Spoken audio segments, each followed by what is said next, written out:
Hermanos, cuando mis hijas estaban aprendiendo a montar bicicletas, mi hija mayor, creo que está en un video, la mayor felicidad de tener una bicicleta en diciembre. Recordamos mucho ese momento. Estaba muy feliz de ver esa bicicleta. Sin embargo, para que aprendiera a montar bicicleta, tenía que tener muy buena energía porque había que correr detrás de ella. Y en algún momento ella pensaba que ya sabía manejar, solo que la estaba sosteniendo su papá, poco sudoroso, hasta que iba tomando confianza y podían pedalear. Tenemos otro video, ya mi hija menor también pedaleando sola, el primer momento que ella, pero había que sostenerla mucho tiempo para que pudiera ser autónoma, tomar el equilibrio. Nuestra vida es como montar a bicicleta, como aprender a montar en bicicleta. No somos conscientes de que Dios es el que está sosteniendo nuestras vidas. No pedaleamos solos, sino que Él está allí sustentándonos con su amor. Y por eso no podemos pensar que nuestras vidas están en solitario, que nosotros podemos solos, pedalear solos. No, Él nos sostiene. Por eso es mi mensaje en esta mañana. Dios libera nuestras vidas de la opresión, aunque no seamos conscientes de su amor. Dios libera nuestras vidas de la opresión, aunque no seamos conscientes de su amor. Y para un mejor entendimiento de poder confrontar este argumento a partir del texto de la palabra de Dios, quisiera dar 3 razones. La primera, los versículos 9 al 13, Dios nos protege. Dios nos protege. En segundo lugar, en los versículos 14 al 17, Dios nos libera. Dios nos libera. Y finalmente, en los versículos 18 al 20, Dios nos salva. Dios nos salva. Entonces, en primer lugar, Dios nos protege. Vemos allí a partir del versículo 9 del capítulo 5, cómo es que el autor, inspirado por el Espíritu Santo, nos dice que los filisteos subieron y acamparon en Judá, es decir, se esparcieron por un monte y los de Judá estaban en serio peligro. Los filisteos parece que no había ninguna confrontación con ellos. Sin embargo, como vimos la semana pasada, Sansón les había herido sus cultivos. Había quemado con zorras o con chacales, había incendiado todo el trigo de los filisteos. Había quemado no solamente lo que ellos habían recogido, sino los montones y aún las siembras.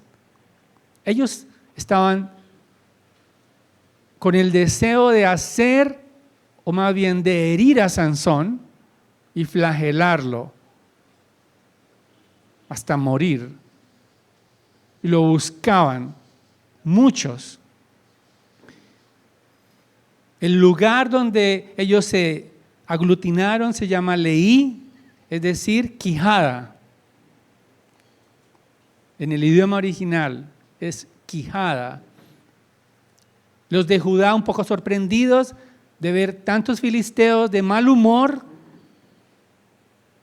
antes de que la emprendieran con ellos, preguntaron, ¿por qué? ¿Por qué han subido contra nosotros? Y ellos dijeron, hemos subido para prender a Sansón. Ahora, Los de Judá conocían todas las andanzas de Salomón, perdón, de Sansón. Era para probar si estaban concentrados.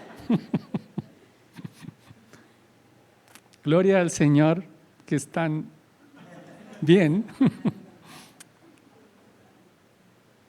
Todos ellos sabían que Sansón había sido levantado por Dios, que había herido a los filisteos y los había provocado, pero en vez de respaldar a Sansón y acompañarlo, en vez de confiar en Dios, ellos fueron a buscarlo y entregárselo. Ellos consideraban a Sansón tan fuerte que 3,000 hombres fueron a buscarlo. Imagínense, para un solo hombre. Esa era la fama de Sansón y ellos lo sabían. Pero en vez de unirse a Sansón, respaldarlo, confrontar a los filisteos, ellos cedieron al dominio de los filisteos.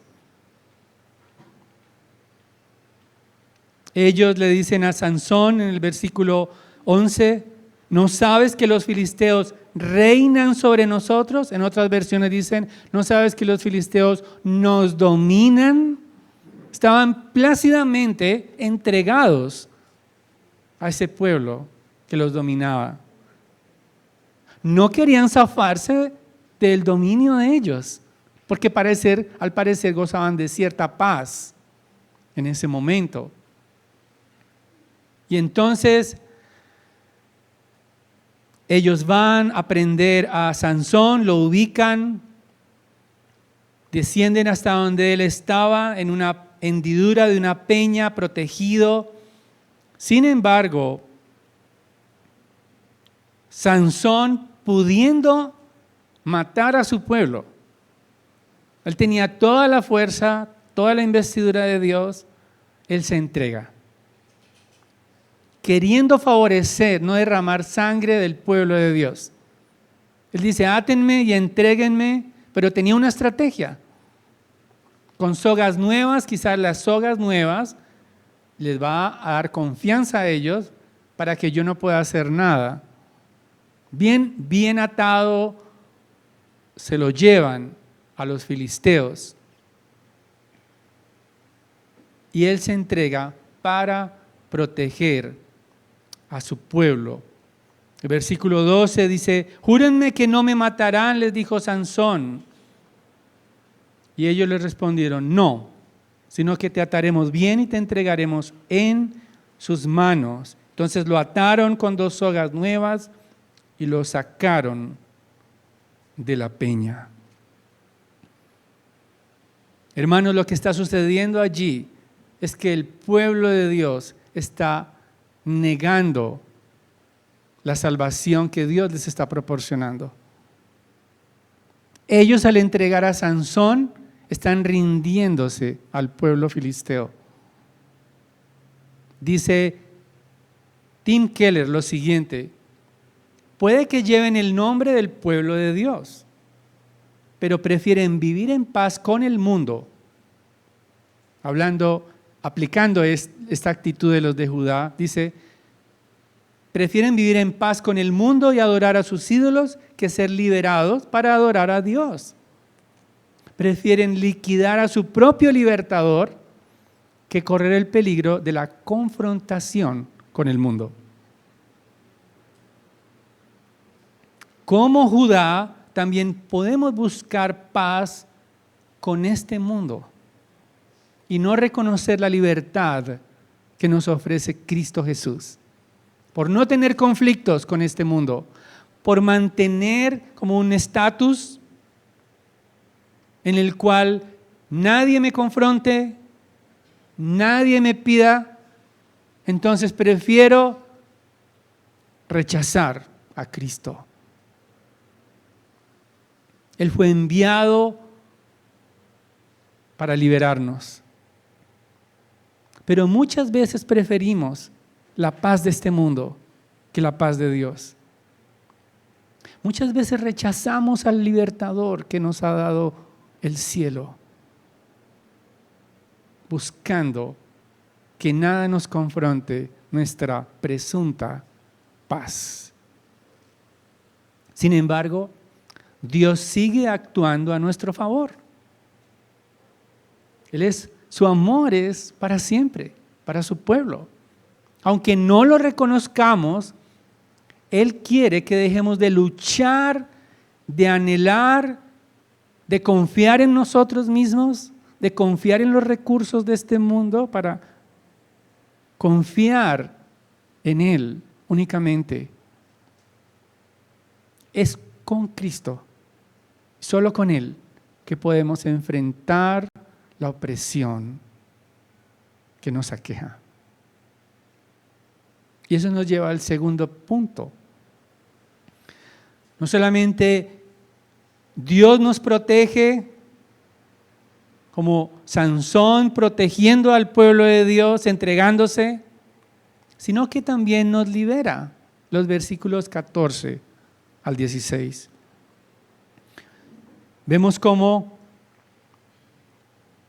al llegar a Leí, los filisteos salen al encuentro gritando. Ellos están sedientos de venganza. Ellos quieren maltratar a Sansón, despedazar a Sansón completamente por todo lo que les ha hecho. Entran como fieras para vengarse. Creen que el número de hombres que tienen es suficiente para castigar a Sansón. Pero el versículo 15 nos dice, al final, del 14, dice que el Espíritu del Señor vino sobre él con poder. Y las sogas que estaban en sus brazos fueron como lino quemado con fuego, y las ataduras cayeron de sus manos. Ellos querían vengarse, pero Dios intervino por su Espíritu, por su poder, para no permitir que el libertador fuera agredido por los filisteos, pero también para proteger al pueblo de Dios. Él, violando su voto nazareo, encuentra, vemos allí en el versículo 15, halló una quijada de asno fresca aún. Acababan de quizás los chacales que él había usado para quemar los sembrados. Habían matado un burro, estaba fresco aún, porque es más fuerte la quijada fresca que seca. Él la toma, viola el voto nazareo, pero hace desastres con esa quijada de asno fresca. Dice la Escritura que extendió su mano, la tomó y mató a 1,000 hombres con ella. Es como una ironía porque allí en Leí, que se llama quijada, él mató a 1,000 con una quijada. Hermanos, la magnitud de esa matanza fue muy grande.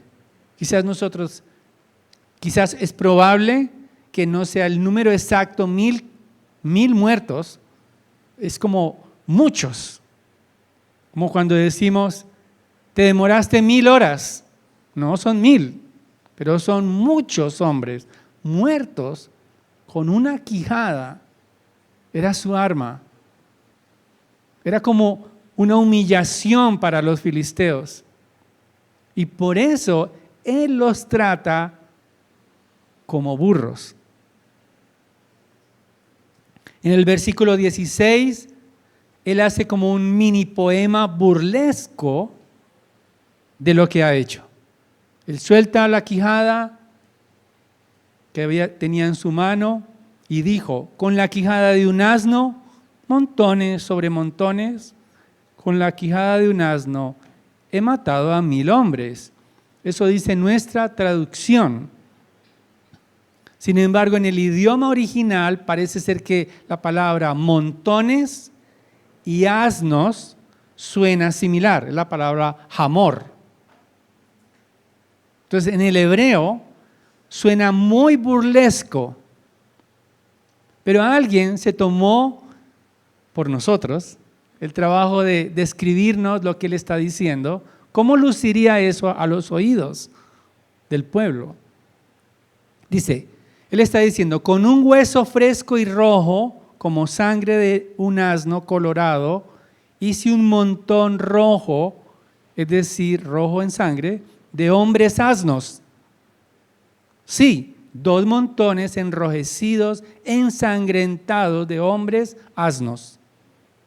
Con un hueso fresco y rojo, como sangre de un asno colorado, 1000 hombres son los que he matado. Rima, ¿cierto? Pero es una burla. Es como sarcásticamente. Como utilizó la misma estrategia para su enigma, ¿recuerdan? Con el león y la miel. En otras palabras, él, lo que estamos viendo allí, él se está arrojando para sí el honor de la victoria. Tan es así que él le cambia el nombre a ese lugar y le llama Ramat Leí, dice el versículo 17, que significa la colina de la quijada. Él no honra a Dios por haberle dado la victoria, como vemos con los jueces anteriores, como Débora, por ejemplo. Hay un cántico de Débora, del triunfo. Los jueces anteriores, al menos los primeros, rendían honor a Dios por sus victorias. Daban la gloria al Señor, pero Él se rinde a sí mismo un homenaje con esa quijada y trata a estos hombres como burros. Pero Él no es consciente que fue el Espíritu Santo de Dios quien lo capacitó para hacer lo que estaba haciendo. Fue Dios quien controló esa situación para protegerlo a él y para proteger a su pueblo. Hermanos, también nosotros podemos llegar a ser tentados que los dones que tenemos, que nuestras capacidades, que nuestros talentos son de nosotros, que los hemos trabajado fuertemente, pero olvidamos que son un regalo de la gracia de Dios, que Él es digno de la honra de lo que hacemos por Él, no nosotros, no merecemos el honor. Podemos llegar a pensar que somos mejores que este mundo. Podemos tratar despectivamente a los pecadores, pensando que Dios nos favoreció por nuestro esfuerzo. Humillar a otros, pero somos el objeto de la gracia de Dios. Fue su Santo Espíritu glorioso que nos despertó de la muerte y nos dio vida. Es su Santo Espíritu el que nos capacita para amar, para obedecer. Es su poder, no nosotros. Dios puede usarnos, sí, pero no debemos enfocarnos en nosotros mismos porque podemos perder de vista la comunión con Dios. Nuestra relación con Él, usando nuestros dones, la suficiencia que Dios nos ha dado para nuestra propia gloria. Enseñorearnos de otros, creyendo que son nuestros súbditos. Pensar que nosotros somos merecedores y somos los autores de lo que solo Dios pudo hacer con instrumentos indignos. No solo Sansón, sino como nosotros. Todo lo que hemos recibido procede de Dios. Y ese es el argumento para condenar a este mundo. Este mundo está bajo condenación, bajo la ira de Dios, Todos aquellos que no confían en Jesucristo están bajo el juicio de Dios por no adorarlo, por pensar que ellos solos se dieron la vida, que ellos solos llenan sus alacenas, que ellos son los dueños del aire que respiran, que ellos son los dueños de su dinero, que a ellos les pertenece la autonomía de sus vidas, pero no es cierto. Todo le pertenece a Dios.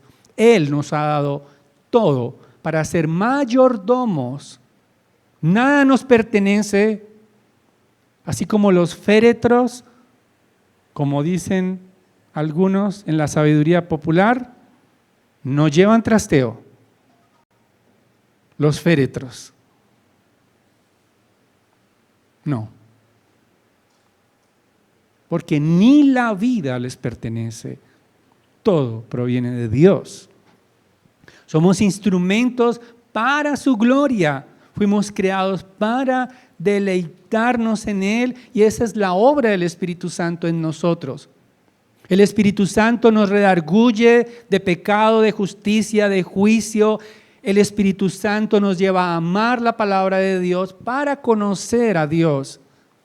El Espíritu Santo inspiró su palabra para que cada vez que leamos y meditemos en la palabra de Dios, tengamos un encuentro con Dios. ¿Quieres conocer a Dios? ¿Quieres un encuentro con Dios? No esperes chispitas brillantes o encuentros así como medio místicos. No. Lee tu palabra. Lee la palabra de Dios, lee tu Biblia en oración y meditación y Dios te hablará elocuentemente por su Espíritu. Te consolará, te animará, te guiará, te llenará, te fortalecerá con su gracia. Pero no solamente Dios es el autor de nuestra protección, sino que también nos salva. Y eso nos lleva al último punto, los versículos 17 al 20. Vemos allí que al terminar de hablar arrojó la quijada a Sansón, pero el versículo 18 nos dice que sintió una gran sed. Imagínense, después de matar casi 1000 hombres, el cansancio de este hombre. Claro, él tenía el Espíritu de Dios, pero su cuerpo anhelaba agua. Sin embargo, es la primera vez que clama Sansón a Dios y solo él clama 2 veces a Dios. Se acuerda de Dios solo 2 veces, aquí en este texto y cuando muere. No más. Él no se acuerda de Dios, él no quiere una relación con Dios, porque vemos inmediatamente en el capítulo 16 que fue y vio una ramera y se llegó a ella. O sea, él no es consciente que es un nazareo apartado para Dios, no. Él no quiere una comunión con Dios, él no quiere honrar a Dios, él no quiere adorar a Dios, él solo quiere que Dios le solucione un problema de sed. Y este versículo que él dice al Señor, después sintió gran sed y clamando al Señor dijo: tú has dado esta gran liberación por mano de tu siervo. Ahora, ¿moriré yo de sed y caeré en manos de los incircuncisos? Esa expresión no es para adorar a Dios, para adorarlo, sino una reclamación, dicen los estudiosos, como la que veíamos en Éxodo capítulo 17, del 1 al 7. El pueblo de Dios exigió agua a Dios. Hay como un paralelo. Si ustedes leen detenidamente, podemos ver las expresiones muy similares. Porque él siente que va a morir. Es como diciéndole a Dios: bueno, ya acabé con estos hombres, ¿me vas a dejar morir de sed? Como el pueblo de Dios. Y hay un paralelo grande porque Dios responde la oración, haciendo salir agua de la roca. Vemos allí como el versículo 19 dice, abrió Dios la cuenca que está en Leí, es como una piedra donde confluyen muchas rocas, como un nacedero que estaba seco. Dios hace brotar agua en ese lugar. Él recobró sus fuerzas, se reanimó y llamó a ese lugar En Acoré, el cual está en Leí hasta el día de hoy. Él le puso un nombre a ese pozo y curiosamente él no dice, ese es el pozo en el cual Dios me dio agua. No, él dice, ese es el pozo de la súplica, como si él fuera el protagonista, o el pozo del clamor. Pero Dios no es mencionado allí, ni será mencionado más adelante, solo cuando Él quiere vengarse en el templo de Dagón. La respuesta de Dios a Sansón es un regalo de gracia. Él es una salvación que Dios le da a él por medio del agua que brota de la peña.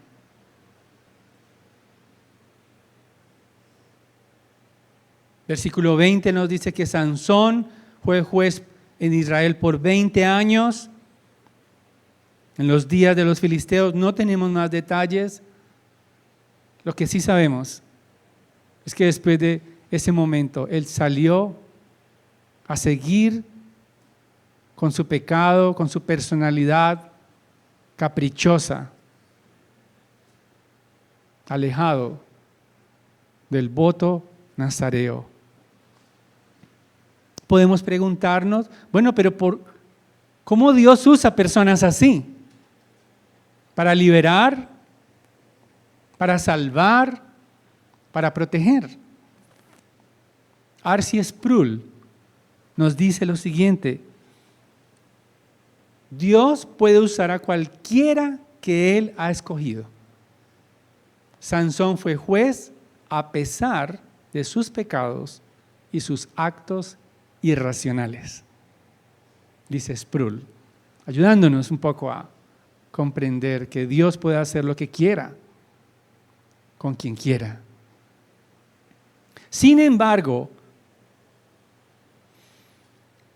necesitamos reflexionar cómo esta actitud de Sansón de buscar a Dios únicamente cuando estaba muerto de sed, cuando estaba al borde del colapso, fue la única vez que mencionó a Dios en su vida y en su muerte. Porque nosotros podemos buscar a Dios únicamente para quejarnos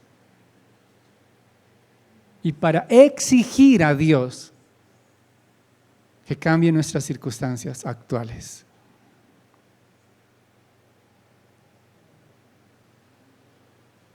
Pero no estaremos dispuestos a adorarlo en tiempos de bienestar.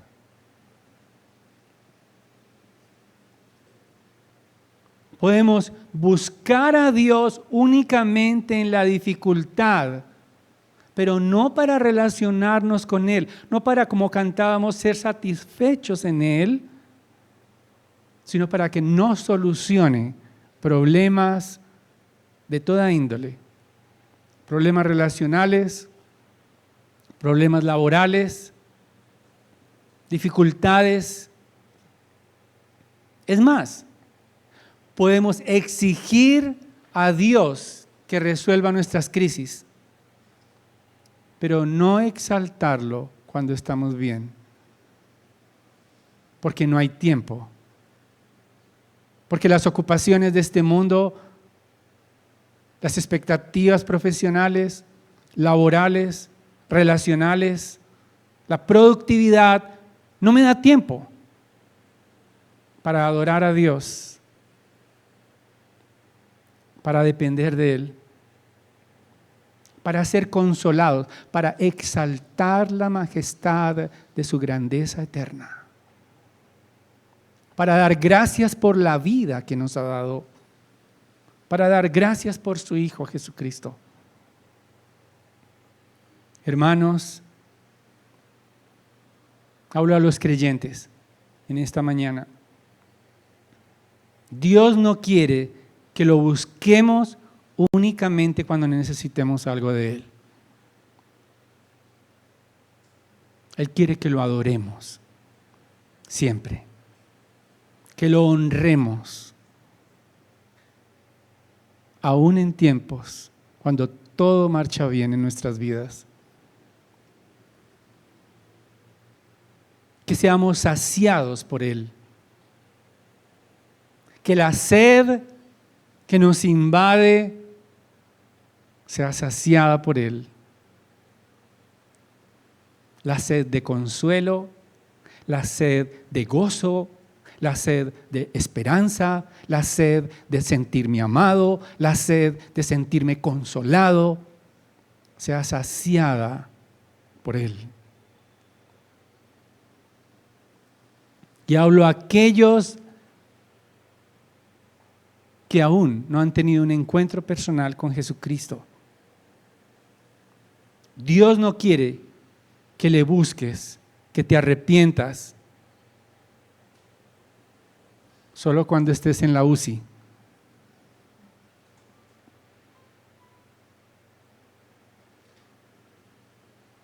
Sino que le entregues tu vida hoy, en el esplendor de tu juventud, en el esplendor de tu vida. Entregues tus días a Él en adoración, dándole la gloria por su victoria y por su regalo de redención,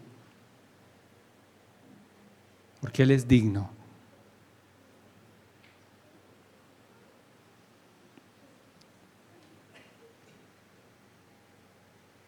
Quiero terminar con una pregunta para todos.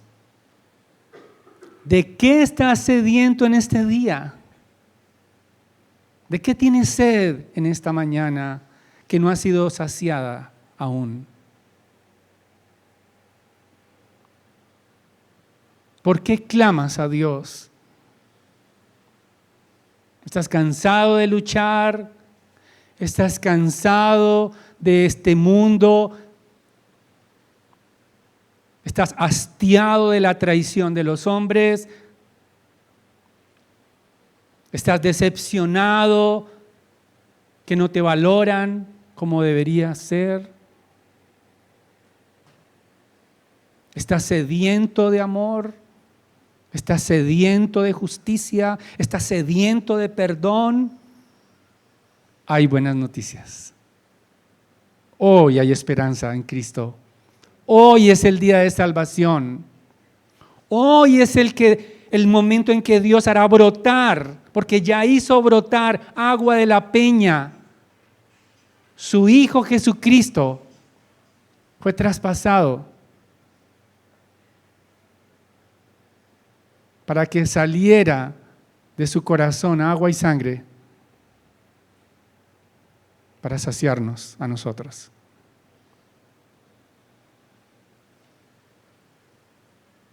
Él es la roca que despreciaron para que brotara de él la vida.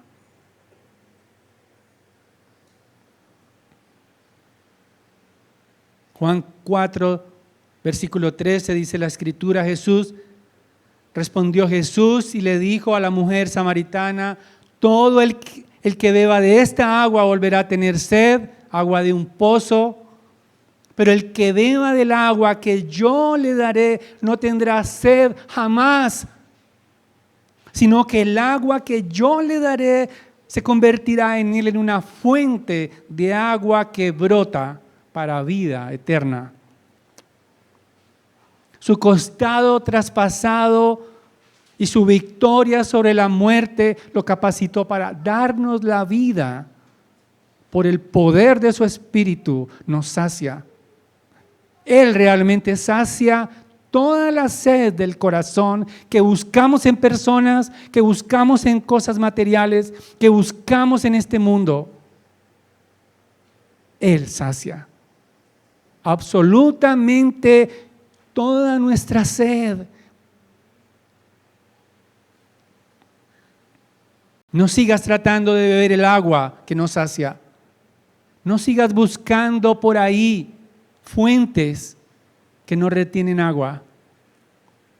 No lo intentes más. Tampoco trates de saciarte de manera solitaria, independiente del pueblo de Dios, porque nuestro Señor habla en plural. Y necesitamos recordarnos unos a otros, a nuestros hermanos, que Cristo es el agua de vida que nos sacia. Que beban de Cristo en las crisis. Que beban de Cristo en los momentos de ansiedad. Que beban de Cristo en los momentos de desolación. Necesitamos unos a otros construir relaciones fuertes y profundas entre hermanos para que podamos detectar lo que mi hermano necesita para ayudarlo, para afirmarlo y para recordarle que Dios nos libera de la opresión, aunque no seamos conscientes de su amor.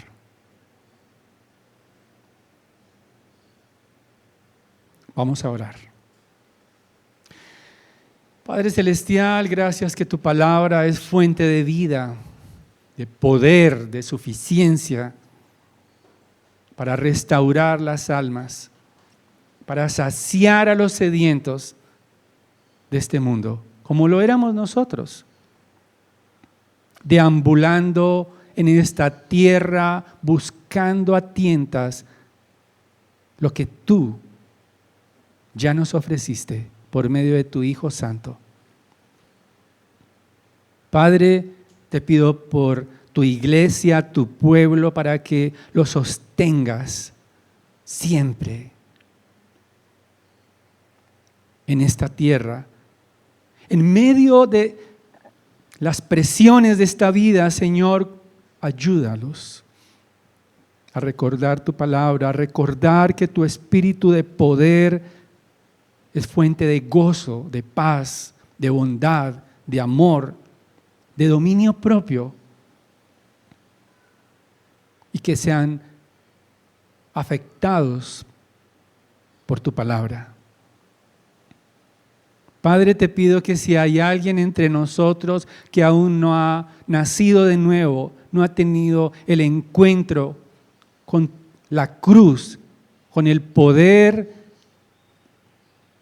por el cual recibimos vida, el poder de tu Espíritu, que seas tú ministrando salvación, redención, arrepentimiento y el gozo de sentirnos reconciliados y saciados de nuestra sed. Es en el nombre glorioso de Cristo, nuestro Señor y Rey y Redentor, que oramos. Amén.